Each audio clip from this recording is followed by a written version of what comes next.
Айдар папа.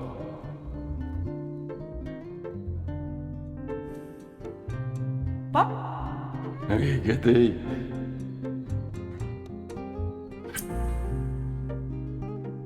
Пап, мен ғой сіздің қызыңыз.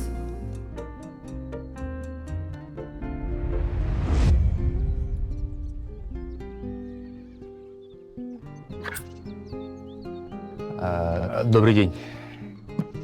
Добрый день. Извините нас за беспокойство. Мы ищем Гани Умарова, а по прописке он здесь живет. Нет, здесь живем мы. Мы купили дом у Гани, лет 10 назад. А вы не знаете, как с ними связаться? К сожалению.